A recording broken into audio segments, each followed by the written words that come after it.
still do the virtual interviews, what they call the virtual interviews, so you can actually see yourself as well? We still have that technology available for them to do that. Oh, wonderful, wonderful.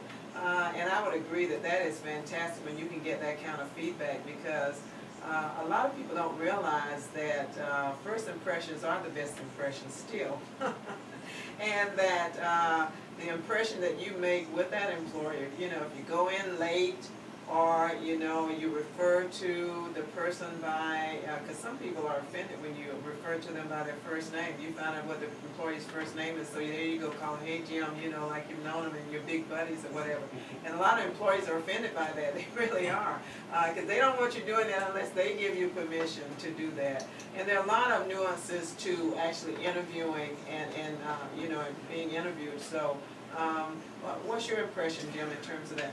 Well, no, it is an employer's market, you know, no doubt about that, and I think for people who have been on the other side of the desk, you have to sort of get your program or your strategy with the times.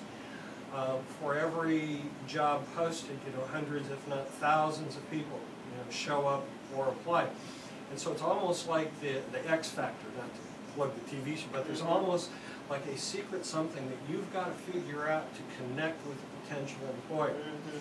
And part of what happens, it's almost like going to church on Sunday.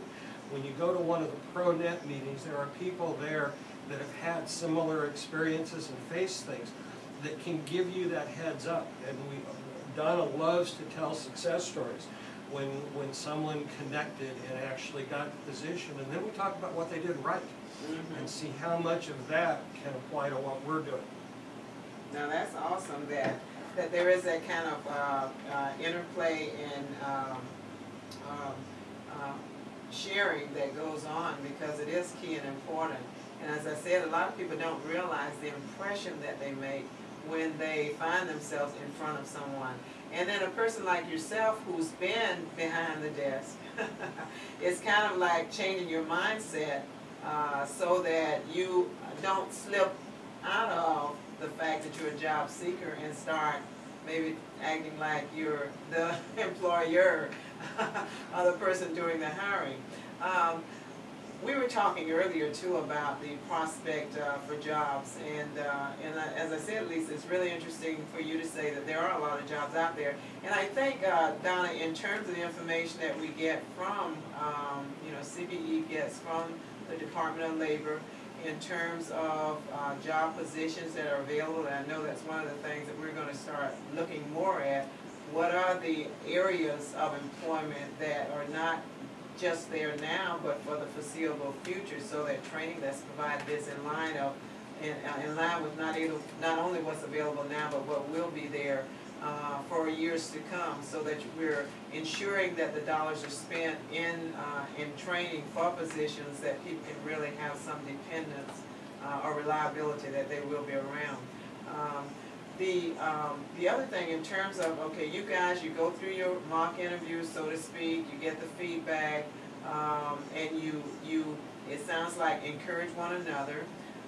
You learn about resume writing and how to maybe par down your resume such that it is not only up to date, but also a viable resume for the position that you're applying for. And I think some people don't realize is that the same resume you have, you shouldn't have the same boilerplate resume for everything. I mean, your work experience doesn't change, but sometimes the emphasis on what it is that you've done changes. Not, you know, lying or making something more than it's not, but sometimes there are parts of a job that you've done where it's good for an employer to know that relates to what it is that they're doing. And so that's kind of, you know, just a few tricks of the trade that you learn as you go out in the job market. Absolutely correct. I can't speak for others, for myself, I don't have a resume. I have a portfolio, a whole file of things, and when I see something that looks like it's a fit to me, I will take from my experience or education the things that apply to that job. Essentially trying to communicate what I can do for that particular employee specifically. That's one of the things that we do with the job seekers is we help them create a resume to where it can easily be changed. A lot of people are not great with word processing and formatting and that type of thing, so we help them get it set up in a format to where they can pull things in and modify the resume without having to redo the thing for each and every job, but they can customize it for each and every job. And that is fantastic. One of the things you mentioned is that you do kind of a computer 101 entry-level training, so to speak, for those who are not familiar with computers. And the truth is, anyone who's just not familiar with computers is like, their chances of getting a job, well, there may be some places that will hire them, but their chances are very, very nominal. And we actually have 2 levels of the computer training. We have the very, very basic stuff. We identify a lot of people that come in to use the computers for their job search or file for unemployment that they don't have any computer skills. We have people walk through the door that have held the mouse up to the screen. I mean, they just do not know what they're doing. And we have the very, very basic stuff. But we also have online learning that's available in all of the Microsoft Office suite that can be done from home. It's very, very thorough, and that training is available to the universal customers, and it's also available to the professionals. And there's one other thing that happens to help people who are in a career transition to get in tune with the market, and that is speakers that are actually out in the business that will answer the very question that you asked about what's trending, what's the future look like, what kind of training, what kind of skills do you need to meet the demands of the future market. And those people actually come in to the ProNet sessions and give us the latest about what's happening in the local market. And you'd have to read a lot of websites in order to get that same kind of information. Who's an example of someone that you've had? You don't have to get a person's name, but what was it that they were talking about specifically? Was there, because I know there's many times sessions about social networking, which really doesn't just get into Facebook, but it gets into the tweaking and all the other kind of stuff too that you that sometimes is useful in employment, but you also need to know and understand that can also get you into trouble. we had a, and to be fair to everybody else, I'll just say representative from a local employment agency come and talk to us about personal branding. Each one of us. Lisa did a great job explaining her brand when we started. So he talked about how to do that, how to develop that, how to do what we call an elevator speech, which is somebody says, the very first question out of the box in an interview is going to be, tell me about yourself. 60 seconds, go. And you have to have that organized in your mind, and that's the elevator speech. So he came and told us how to do that, and then also how the market is going, what the forecasts are for this industry versus that industry, and what kind of skill sets. In some cases, executives, managers, professionals that have had good careers, been laid off, no fault of their own, are not going to connect. There's just not very much out there in some of the niches. There are in some, as Lisa mentioned, but not so much in others. And so sometimes it's simply coming to the realization that you have to retool your skill set. Maybe it's a great time to go back to school and get that other degree, or take some kind of specific training to match what the market is doing. And that's something that CBE can do for the job seekers at no cost to the job seeker. We have career planners that they can come in and speak with, take a look at the skills that they have, the skills that they need to acquire in order to be more employable, and then actually pay for the training. It can be something short-term as just a couple of courses, or it could be as much as an associate's degree. And in addition, for those employers out there, you actually can provide on-the-job training or upgraded training for employees that are part of the workforce but need to have their skills upgraded to mesh with changes. And I know a lot of the persons who are in the medical field, because now they're looking at electronic, what do they call it? Case management, record keeping. And so a lot of them who had been doing a lot of handwritten notes and the like, or maybe just a little bit of typing, had to actually go back and get retrained so that they could do and handle the new form of electronic note-taking and, you know, doing the Medical doctor's records, medical yeah. records and everything else. And I know because sometimes I know once when I took my mom to the hospital and I heard nurses sticking around and complaining, somewhere complaining about the fact they had to do that. But if you want to keep your job and that's what's happening, then that's what you have to do, you know, change with the times. So it's good to know that the Center for Business Excellence can actually, and will actually do that for you.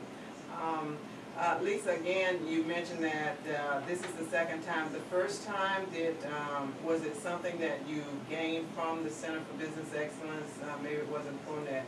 The first time that helped you to go back into the job market and be able to actually secure a position? I would say my first layoff from a few years ago, I wasn't as involved in ProNet at that time. I think I was seeking out other areas. But of course, Donna Runge is a really, really awesome person, and the little interaction that I had with her the first round, I was really drawn to go back to her this time. I had run into her at some other events that I had been networking at, and she encouraged me to come back, and so I did, and I'm really grateful that I have. I've met some really amazing people, and I think this group has really helped me grow and has helped me feel that it's not just about me, it's about helping other people too. And I think that's what is very helpful when you're unemployed and you know, you go through your range of emotions, and I think helping other people, not just within a networking group, but also we occasionally do volunteer activities outside of CBE. And when you get involved and you have an opportunity to serve the community outside of yourself, it really makes you feel good. So you're kind of serving two different purposes. And where I also wanted to mention, as you all were mentioning earlier in the discussion, we recently had a representative, a really awesome gentleman that was part of the ProNet group, and recently has been very successful in creating his own consulting business in the healthcare industry. And he came in because there seemed to be a need for a few of the individuals in the group to learn LinkedIn.